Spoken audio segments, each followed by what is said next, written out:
Look at this corner panel. Clean, right? No bubbles, no flaking, no rust. It's solid. Now, you'd look at that and think this car is in good shape. And you know what? This panel is fine. But you could have rust eating this car alive right now in places you would never think to look. And if you hadn't gone looking for it, it would have kept spreading for years without you even knowing it. That's what rust does. It doesn't start where you can see it. It starts where you can't. So today I want to walk you through what rust is actually hiding, where it lives in your classic, and the mistakes that can turn a manageable problem into a car-killing nightmare. Let's get into it. Now look, I've been working on Mopars for a long time, and I've seen this happen to good guys who actually know what they're doing, guys who've had their cars for 20, 30, 40 years, and you think they know every inch of it. They got blindsided by rust, not because they were careless, but because rust is sneaky. You know, it doesn't show you what it's actually doing, it shows you what it wants you to see. I've seen cars that look solid from 20 feet away that had floor pans you could push your fist through. And that's not an exaggeration. So let's start with what's actually happening when you see rust on your car. Okay, first things first, rust is not one thing. People say rust like it's all the same, but there are actually 3 different stages, and they each tell you something completely different about what's going on underneath. The first one is scale rust. This is the early sign. It's a thin layer of oxidation on the surface. It looks bad. You know, it's orange and ugly, but it hasn't eaten to the metal yet. If you catch it here, it'll actually be in pretty good shape. This is completely fixable. Now, the second one is flaking rust. This is where the metal is starting to pit underneath. You'll see it bubbling and flaking off in little pieces. And this is where you want to really start paying attention, because when you see flaking, that is your warning signal. That means it's already going deeper than the surface. And now, the third one, this is bad. This is one nobody wants to see or talk about. Penetrating rust. This is the one that goes all the way through the metal. You poke it with a screwdriver, it goes right through. And you're not talking about rust removal anymore, you're talking about rust repair. That is a completely different conversation. As you see, it is already starting to flake on this piece of metal, and the metal is swollen. Now here's the one thing that most people don't realize. The rust you can see, that's almost not the whole story, because the rust starts from the inside. Moisture gets in through a bad seam sealer, and at that point you're talking about a clogged drain plug, water sitting in the door pocket, and it starts working from the inside out. So you look at the outside of your rocker panel and you see a little scale of rust, and you think you're dealing with a small problem. But get underneath the car, and sometimes you find a completely different situation. I've seen cars that look solid from 20 feet away that had floor pans you could push your fist through, and I'm not exaggerating. And that's the whole point of this video, because I don't want this to happen to you. Now stick with me here, because in 1 minute I'm going to show you 2 specific spots on your classic car where rust hides and you'll never get caught. These are the spots that will kill the value of your car and potentially make it unsafe to drive if you miss them. You don't want to skip this part. The first place you need to check is the floor pans. Now, this is under the carpeting, under the jupe, but also the trunk pan, because that's all the same. And I've seen plenty of trunks disintegrated in Mopars. It's just because water can come in from seams around the edge where it just gets inside and nobody notices it because there's stuff in the trunk. Being that my car is fully done, it's very hard to move the carpeting out of the way, but I'm going to show you what the process is to check to see how solid the floor pans are with my trunk pan. Here's how I check. First, I look. I'm looking for discoloration, bubbling, any areas where the paint or undercoating is lifting. Then I use a pick. Well, I'm going to use this radiator hose remover. Same difference, because you're going to see what the sound we're looking for. Now you're looking for a sound with resignation. See how it resonates when you tap on it? the frame rail is right there, so you get a different sound. Now, as long as you have that solid sound, you're good. If you suddenly get a hollow sound that sounds like a ripe watermelon, then you have a problem. The metal is completely compromised underneath, even though it looks okay on top. You know, I'm going to be real with you. Floor pan rust in a Mopar in the late 60s and early 70s is incredibly common. I had to replace my driver's side floor pan when I did my car. These cars were not rust-proof from the factory the way modern cars are. The drain holes at the bottom of the doors do clog up. Water sits in the rocker panels, and it works its way in. And the floor pan pays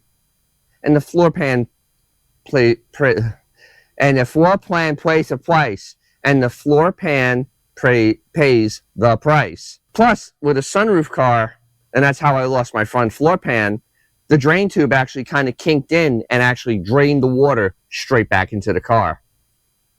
Great success. Now, number two, the frame rails and torque boxes, if your car has them.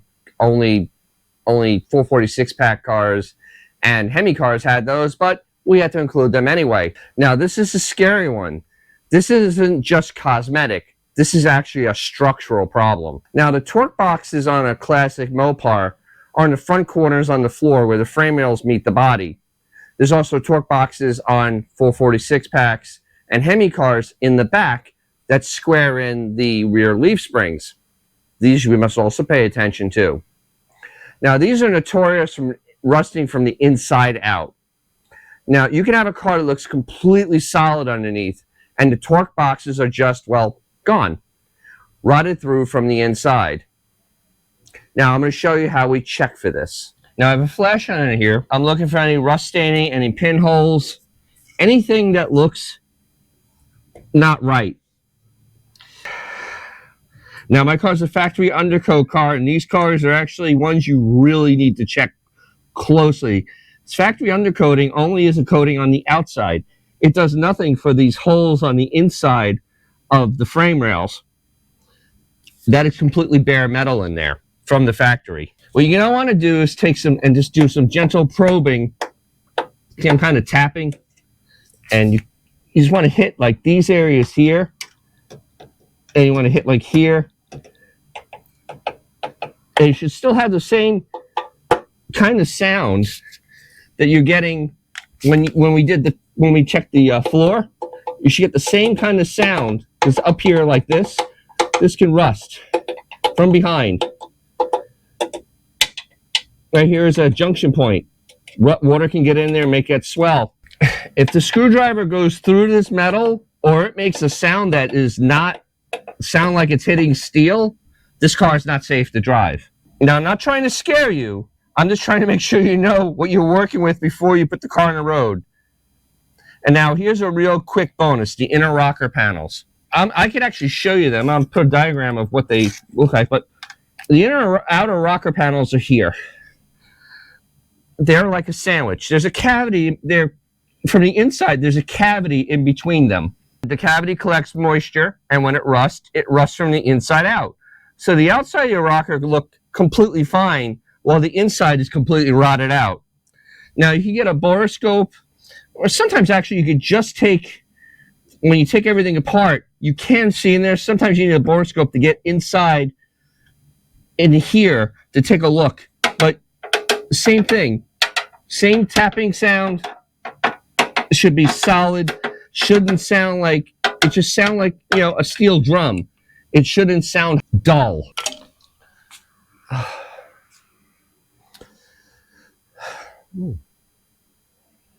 All right, so now you know where to look. The question is, what do you actually do when you find it?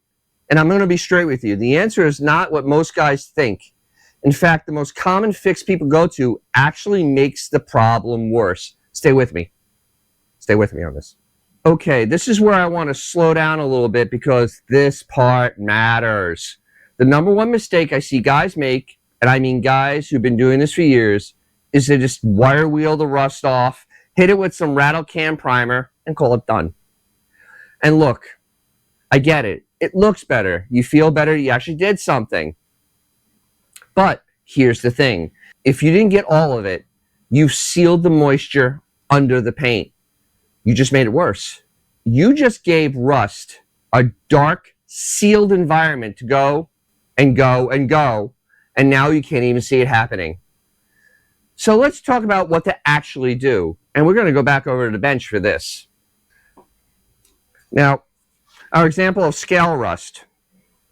For scale rust, the early stage is straightforward. You just want to mechanically remove as much as you can so you get it down to shiny metal with an angle grinder, wire wheel, whatever it does to get that shiny metal, and get as much as you can so it looks brand new. Then you need to treat what's left with a quality rust converter. Now, a quality rust converter is something like this Loctite rust neutralizer. It's not a commercial for it, it's just one of the products I had, and it does work. It's not a cover-up. What it does, it goes in and actually works with the metal. It has like a phosphoric acid in there that changes the iron oxide to a more stable compound, and actually kind of turns it black. So then you can prime it and paint over it properly. Now for flaky rust, which is on here, this is where you need to be honest with yourself about how far it's gone. If your metal is pitting, but still solid, the same process. You just need to be more aggressive about how clean you get the metal. Now take your time and don't skip any steps. Once again, you want to see a shiny, shiny surface to start with. And then, once again, you're still going to need to hit it with a rust neutralizer to make sure that any rust that you can't physically see doesn't come back. And now, the penetrating rust, which is this. I'm just going to say it plainly. You need to cut it out. You need to cut out the metal and weld in some new metal.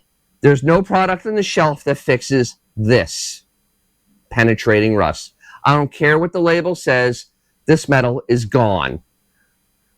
And the only real fix is to replace it. Now, I know some of you are looking at your floor pans right now and thinking, Dennis, I can't weld.